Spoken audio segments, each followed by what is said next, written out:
subscribe now and press the bell icon. Never miss an update.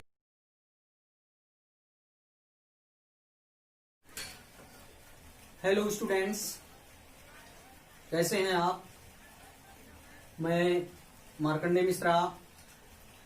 आज मैं आपको आपके केमिस्ट्री का चैप्टर हेलो एल्केन और हेलो एरिन के सेकेंड पार्ट को पढ़ाऊंगा।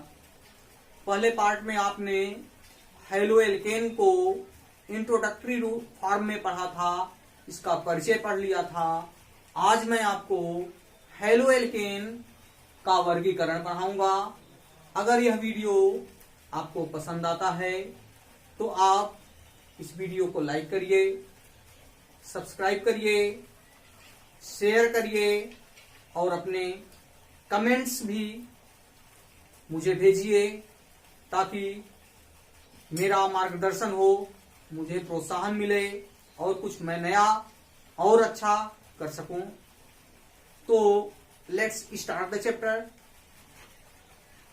एल्किल हैलाइड, जैसा कि आप पहले पढ़ ही चुके हैं कि हाइड्रोजन और एल्केन के रासायनिक संयोग द्वारा बने हुए यौगिक एल्किल हैलाइड कहलाते हैं।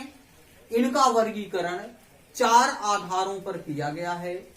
प्रथम आधार है हाइड्रोजन परमाणुओं की संख्या के आधार पर वर्गीकरण। जैसा कि मैं आपको बता चुका हूं, ऐसे तत्व जिनके बाह्यतम कोश में 7 इलेक्ट्रॉन पाए जाते हैं उन्हें हाइड्रोजन कहा जाता है। दीर्घाकार आवर्त सारणी में हाइड्रोजनों को वर्ग 17 में रखा गया है। इसमें रखे हुए फ्लोरीन 9, क्लोरीन 17, ब्रोमीन 35, आयोडीन 53 और एस्टाटीन 85 को हाइड्रोजन कहा जाता है। अभिक्रियाशीलता के आधार पर फ्लोरीन अति अभिक्रियाशील और एस्टाटीन रेडियो एक्टिव प्रकृति का होता है। हमें प्रायः क्लोरीन और ब्रोमीन ही हाइड्रोजन के रूप में प्राप्त होते हैं, जो रासायनिक अभिक्रियाओं में मुख्य रूप से अभिकर्मक का कार्य करते हैं। कुछ विशिष्ट अभिक्रियाओं में आयोडीन भी अभिकर्मक के रूप में प्राप्त होता है। तो यहाँ हमारा आधार है कि एल्किल हैलाइड का वर्गीकरण हाइड्रोजन परमाणुओं की संख्या के आधार पर। तो सबसे पहले, जैसा कि आप इस व्हाइट बोर्ड पर देख सकते हैं कि हाइड्रोजन परमाणुओं की संख्या के आधार पर एल्किल हैलाइड को 4 वर्गों में बांटा गया है। प्रथम वर्ग है मोनो हैलाइड, इसे हेलो एल्केन भी कहते हैं।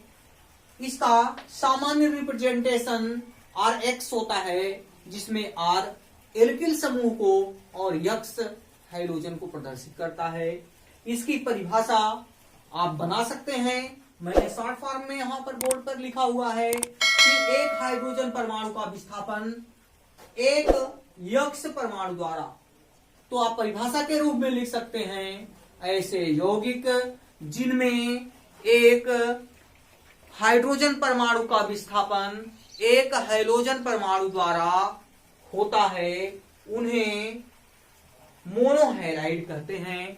मोनोहैलाइड का सामान्य सूत्र CnH2n + 1 X होता है। जैसा कि आप ऑलरेडी जान रहे हैं, CnH2n + 1 एल्किल समूह का सूत्र है और X इसके साथ जब जुड़ जाता है तो जो यौगिक बनते हैं उन्हें मोनोहैलाइड या हेलो एल्केन कहते हैं। इसका एग्जाम्पल है CH3Cl।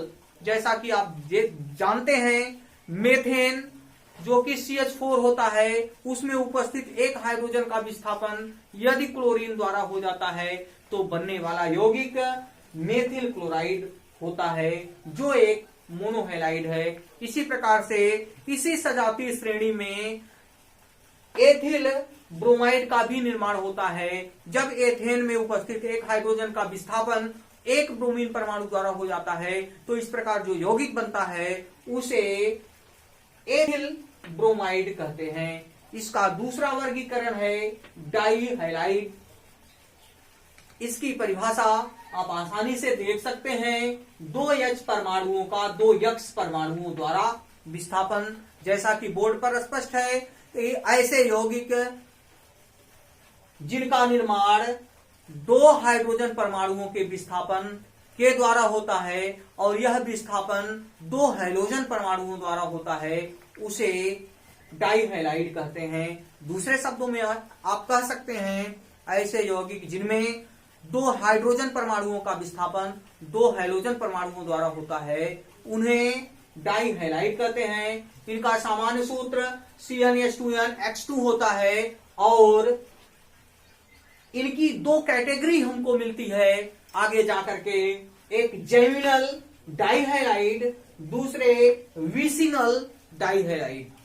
जेमिनल डाइहैलाइड की विशेषता होती है कि जब दोनों हाइड्रोजन परमाणु जो कि हाइड्रोजन का विस्थापन किए हुए हैं वह एक ही कार्बन से जुड़े होते हैं, अर्थात जब दोनों हाइड्रोजन परमाणु एक ही कार्बन परमाणु से जुड़े हुए 2 हाइड्रोजन परमाणुओं का विस्थापन करके उनका स्थान ग्रहण कर लेते हैं, तो इस प्रकार से जो यौगिक जो डाइहैलाइड यौगिक बनते हैं उन्हें जेमिनल डाइहैलाइड कहते हैं। जैसा कि आप एग्जांपल में देख सकते हैं, 2 कार्बन परमाणु जुड़े हुए हैं, पहला कार्बन उसके साथ 3 हाइड्रोजन है CH3 और दूसरे कार्बन परमाणु के साथ केवल 1 हाइड्रोजन है और इसके साथ जुड़े हुए 2 हाइड्रोजन परमाणुओं के विस्थापन के फलस्वरूप आए हुए हैं, इसलिए यह एक जेमिनल डाइहैलाइड है। इसकी दूसरी कैटेगरी है विसिनल डाइहैलाइड। इसमें आप देख सकते हैं लिखा गया है, दोनों यक्ष अलग अलग कार्बन परमाणुओं से जुड़े होते हैं। इसका सीधा अर्थ यह है कि जब ऐसे यौगिक जिनके 2 अलग अलग कार्बन परमाणुओं के साथ 2 अलग अलग हैलोजन परमाणु जुड़े होते हैं और इनका जुड़ाव 2 हाइड्रोजन परमाणुओं के विस्थापन के फलस्वरूप होता है, तो इन यौगिकों को विसिनल डाइहैलाइड कहते हैं। आपकी नेक्स्ट हेडिंग है ट्राइहैलाइड। ट्राइहैलाइड में सिंपली आप इसको डिफाइन कर सकते हैं, ऐसे यौगिक जिनमें 3 H परमाणुओं का विस्थापन 3 X परमाणुओं द्वारा होता है, अर्थात ऐसे यौगिक जिनमें 3 हाइड्रोजन परमाणुओं का विस्थापन 3 हाइड्रोजन परमाणुओं द्वारा होता है, उन्हें ट्राइहैलाइड कहते हैं। इनका सामान्य सूत्र CnH2n-1X2 होता है। आप इसका सबसे सिंपलेस्ट एग्जांपल देख सकते हैं, CHCl3 जिसे आप क्लोरोफॉर्म भी कहते हैं। इसका उपयोग निश्चेतक के रूप में और अभिकर्मक के रूप में किया जाता है। इसका सेकेंड एग्जांपल ट्राइहैलोएरीन है, जिसकी संरचना में आप देख सकते हैं कि बेंजीन रिंग में उपस्थित 3 अलग अलग हाइड्रोजन परमाणुओं का विस्थापन होता है 3 हैलोजन परमाणुओं के द्वारा, और इस प्रकार से जो यौगिक बनते हैं उन्हें ट्राइहैलाइड कहते हैं। The next category is tetrahalide. अगली कैटेगरी टेट्राहैलाइड की है, जिसमें 4 हाइड्रोजन परमाणुओं का विस्थापन 4 हैलोजन परमाणुओं द्वारा होता है, अर्थात 4H को 4X रिप्लेस कर देता है, तो इस प्रकार से बनने वाले यौगिक टेट्राहैलाइड कहलाते हैं। इसका एग्जांपल आप देखें, CCl4 जिसे आप कार्बन टेट्राक्लोराइड कहते हैं। टेट्राहैलाइड का सामान्य सूत्र CnH2n-2x4 होता है। यहां पर पहला आधार पूर्ण हो जाता है, जिसमें हमने हैलोजन परमाणुओं की संख्या के आधार पर एल्किल हैलाइड का वर्गीकरण पढ़ा। अब हम आपको दूसरे आधार के बारे में बताते हैं। आपका दूसरा आधार है हैलोजन परमाणु युक्त कार्बन की प्रकृति के आधार पर वर्गीकरण। देखिए, कार्बन की प्रकृति क्या होती है। सबसे पहले हम यह जब डिस्कस कर लेंगे तो हैलोजन परमाणु युक्त कार्बन की प्रकृति के आधार पर हैलो एल्केन या एल्किल हैलाइड का वर्गीकरण हमें आसानी से समझ में आ जाएगा। तो सबसे पहले हम संरचना देखते हैं कि एक कार्बन के साथ 4 हाइड्रोजन जुड़े हुए हैं। इसका साफ अर्थ है यह है कि यह एक शून्य कार्बन है, क्योंकि इसके साथ अन्य कोई कार्बन जुड़ा हुआ नहीं है। और इस संरचना को आप मीथेन कहते हैं, जबकि प्राकृतिक दृष्टि से यह शून्य कार्बन होता है। जबकि दूसरी संरचना में आप देखें, यह एक एल्किल समूह है जिसको आपने मेथिल दिखाया है। यहां पर आप देखें तो एक कार्बन के साथ एक अन्य कार्बन जुड़ा हुआ है, जिसके साथ एक एल्किल समूह जुड़ा हुआ है। इसलिए इस कार्बन को आप प्राथमिक कार्बन बोलेंगे और यह प्राइमरी कार्बन या 1 डिग्री कार्बन के द्वारा भी प्रदर्शित किया जाता है। नेक्स्ट आप देखें तो एक कार्बन के साथ 2 एल्किल समूह जुड़े हुए हैं, इसीलिए इसको द्वितीय कार्बन कहा जाता है। और इसका सामान्य अनुलग्न मेथिलीन होता है। यहां पर यह कार्बन 2 डिग्री है, यहां पर यह कार्बन 1 डिग्री है और यहां पर यह कार्बन 0 डिग्री है। इसका मतलब यह शून्य कार्बन, यह प्राथमिक कार्बन और यह द्वितीय कार्बन है। इसी तरह से इस कार्बन को देखें, इस कार्बन के साथ 1, 2 और 3 मेथिल समूह जुड़े हुए हैं, इसलिए इस कार्बन को आप 3 डिग्री कार्बन कहेंगे। और यह एक तृतीय कार्बन है जिसको आप मेथाइन कहते हैं। नेक्स्ट कार्बन, इस कार्बन के साथ चारों तरफ से एल्किल समूह जुड़े हुए हैं, मेथिल समूह जुड़ा हुआ है, इसलिए इस कार्बन को आप चतुर्थक कार्बन या क्वार्टनरी कार्बन भी कहते हैं और इसको आप 4 डिग्री से प्रदर्शित करते हैं। तो यह प्राथमिक संरचना जब आप समझ लेते हैं तो आपको यह ज्ञान हो जाना चाहिए कि इसी के आधार पर आगे हेलो एल्केन का वर्गीकरण किया गया है। यहां पर बेसिक्स अगर आप देखें तो इनको छोड़ दें, क्योंकि यह तो हेलो एल्केन के पार्ट रहे हैं, लेकिन यदि यहां और यहां से किसी का विस्थापन होता है, अर्थात कोई हैलोजन आकर के जुड़ता है, तो जो यौगिक बनते हैं उन्हें प्राथमिक एल्किल हैलाइड और 2 एल्किल समूह जुड़े होते हैं तो द्वितीयक एल्किल हैलाइड और 3 जुड़े होते हैं तो तृतीयक एल्किल हैलाइड कहा जाता है। इस आधार पर हम दूसरा वर्गीकरण देखते हैं हैलोजन परमाणु युक्त कार्बन की प्रकृति के आधार पर। तो इसमें देखिए प्राथमिक एल्किल हैलाइड, इसे 1 डिग्री एल्किल हैलाइड भी कहते हैं। इसकी परिभाषा है कि यदि हैलोजन परमाणु प्राथमिक कार्बन परमाणु से जुड़ा होता है तो इस यौगिक को प्राथमिक एल्किल हैलाइड कहते हैं। और जब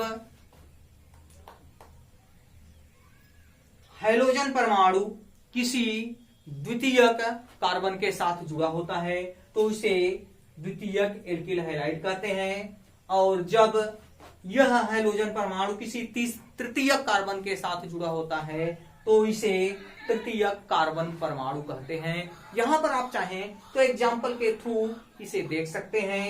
जैसे CH3X, अगर इस संरचना को बनाया जाए तो आप देख सकते हैं कि एक कार्बन है, उसके साथ 3 तरफ से हाइड्रोजन जुड़े होते हैं और एक तरफ हैलोजन परमाणु जुड़ा हुआ है। तो इस प्रकार से जो यौगिक बनता है उसे हम प्राथमिक हैलाइड कहते हैं। अब यहां पर एल्किल समूह, जैसे आपने देखा मेथेन था, तो यहां ये जो विस्थापन होता है उसी के आधार पर आपने प्राथमिक एल्किल हैलाइड देख लिया। प्राथमिक एल्किल हैलाइड के बाद द्वितीयक एल्किल हैलाइड देखें तो इसमें इस कार्बन के साथ 2 अलग अलग एल्किल समूह जुड़े हुए हैं, जिसके कारण यह कार्बन द्वितीयक कार्बन है और इस प्रकार से बना हुआ एल्किल हैलाइड द्वितीयक एल्किल हैलाइड कहलाता है। उसी प्रकार से आप देखें तो इस कार्बन के साथ 1, 2 और 3 एल्किल समूह जुड़े हुए हैं, जिनको आप कह सकते हैं कि यह 3 एल्किल समूह युक्त संरचना है। इसको अगर आप प्रेजेंट करना चाहें तो एक कार्बन के साथ CH3, CH3 और CH3 को जोड़ करके दूसरी दिशा में हम किसी हाइड्रोजन को जोड़ देते हैं, तो इस प्रकार से जो यौगिक बनता है उसे तृतीयक एल्किल हैलाइड कहते हैं।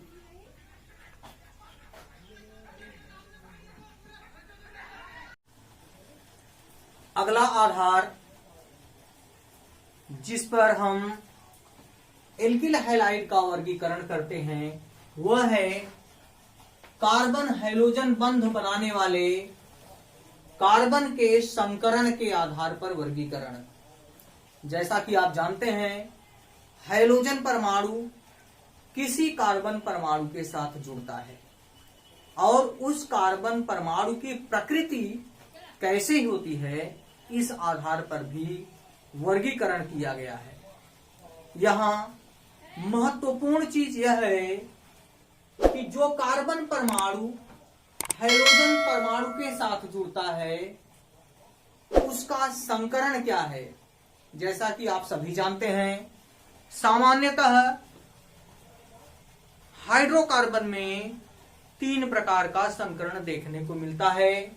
इसमें sp3 संकरण, sp2 संकरण और sp संकरण मुख्य होता है। तो sp3 संकरण के आधार पर सर्वप्रथम वर्गीकरण हम देखते हैं। sp3 कार्बन या sp3 संकरित कार्बन जब किसी हाइड्रोजन परमाणु के साथ जुड़ता है तो बनने वाला यौगिक 3 प्रकार का होता है। इन्हें क्रमशः एल्किल हैलाइड, बेंजिलिक हैलाइड और एलिलिक हैलाइड कहते हैं। आप ऑलरेडी एल्किल हैलाइड के बारे में पढ़ चुके हैं, जिसमें एकल बंध युक्त कार्बन श्रृंखला वाले किसी कार्बन के साथ हाइड्रोजन जुड़ जाता है और वहां से एक हाइड्रोजन का विस्थापन कर लेता है। इस प्रकार से जो यौगिक बनते हैं उन्हें हैलोएल्केन कहते हैं, जैसे methyl chloride, ethyl bromide, propyl iodide etcetera इत्यादि। दूसरा यौगिक है बेंजिलिक हैलाइड। यहां ध्यान से देखें, हाइड्रोजन परमाणु एरोमेटिक रिंग से जुड़े हुए कार्बन से आबंधित यदि किसी ऐसे कार्बन के साथ जुड़ता है जो sp3 संकरित होता है, जिसमें sp3 संकरण पाया जाता है, तो इस प्रकार से जो यौगिक बनते हैं उन्हें बेंजिलिक हैलाइड कहते हैं। ध्यान दीजिए, फिर से परिभाषा, हाइड्रोजन परमाणु एरोमेटिक रिंग से जुड़े कार्बन से आबंधित sp3 संकरित कार्बन से जुड़ा होता है तो यौगिक बेंजिलिक हैलाइड होता है। फॉर एग्जाम्पल हम देखते हैं यह एक बेंजीन रिंग है। इस बेंजीन रिंग के साथ एक कार्बन परमाणु जुड़ा हुआ है, जिसके साथ 2 अन्य हाइड्रोजन भी जुड़े हुए हैं और इसमें एक यक्ष परमाणु है जो यहां जुड़े हुए हाइड्रोजन परमाणु के विस्थापन के फलस्वरूप यहां जुड़ा हुआ है। तो इस प्रकार से जिस यौगिक का निर्माण होता है उसे बेंजिलिक हैलाइड कहते हैं और इस यौगिक का नाम बेंजिल हैलाइड है। द नेक्स्ट यौगिक is allyl halide. Allylic halide एक ऐसा यौगिक होता है जिसमें हाइड्रोजन परमाणु द्विबंध युक्त कार्बन परमाणुओं से जुड़ा होता है और स्पेशली इसमें आपको ध्यान देना होता है कि यह हाइड्रोजन परमाणु उस कार्बन से जुड़ा होता है जो C डबल बॉन्ड C से जुड़ा होता है। यहां पर हाइड्रोजन परमाणु C डबल बॉन्ड C में से किसी कार्बन से नहीं जुड़ता है, बल्कि ऐसे कार्बन से जुड़ता है जो C डबल बॉन्ड C युक्त कार्बन से जुड़ा होता है। फॉर एग्जाम्पल आप देखें C डबल बॉन्ड C, यहां कोई हाइड्रोजन परमाणु जुड़ा नहीं होता है। ध्यान से देखिए, यहां C डबल बॉन्ड C की व्यवस्था है, इसमें एक अन्य कार्बन परमाणु जुड़ा है जो कि sp3 संकरित है, और इस sp3 संकरित कार्बन परमाणु के साथ यदि कोई हाइड्रोजन परमाणु जुड़ा होता है तो यह यौगिक एलिल हैलाइड कहलाता है। इस प्रकार वर्गीकरण का यह आधार संपूर्ण हुआ। अगले लेवल पर आप देखते हैं कि sp2 संकरित कार्बन से जुड़े हुए हाइड्रोजन से बनने वाला यौगिक। ये यौगिक मुख्य रूप से दो प्रकार के होते हैं। इनकी परिभाषा आप लिख सकते हैं, ऐसे यौगिक जिनका निर्माण sp2 संकरित कार्बन और हाइड्रोजन के जुड़ने के कारण होता है, उन्हें sp2x बंध युक्त यौगिक कहते हैं। ये यौगिक दो प्रकार के होते हैं, पहला विनाइल हैलाइड और दूसरा एरिल हैलाइड। विनाइल हैलाइड ऐसे यौगिक होते हैं जिनमें हाइड्रोजन परमाणु कार्बन कार्बन द्विबंध युक्त किसी कार्बन से जुड़ा होता है। यही डिफरेंस है प्राइमरी और सेकेंडरी फॉर्म में, मींस sp3 और sp2 में। sp3 में C डबल बॉन्ड C से जुड़ा हुआ कोई कार्बन था और उसके साथ X जुड़ा हुआ है, लेकिन sp2 में C डबल बॉन्ड C से ही कोई हाइड्रोजन जुड़ता है। आप एग्जांपल में देखें, C डबल बॉन्ड C के साथ ये हाइड्रोजन जुड़ा हुआ है और इसका जुड़ाव एक हाइड्रोजन के विस्थापन के फलस्वरूप हुआ है, इसीलिए यह एक विनाइल हैलाइड है, जिसे आप हैलो एथीन भी कहते हैं। तीसरा आधार है CsP संकरित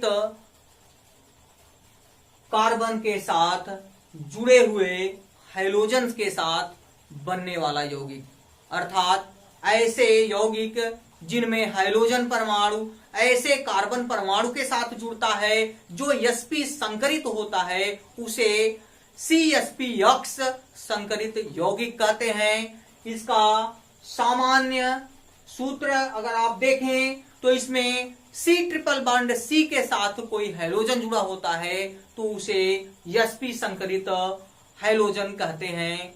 इसका एग्जाम्पल आप देख सकते हैं, C ट्रिपल बॉन्ड C के साथ एक साइड में H और दूसरी साइड में हाइड्रोजन जुड़ा हुआ है, जो कि यह कंफर्म करता है कि यह एक CsPX बंध युक्त यौगिक है।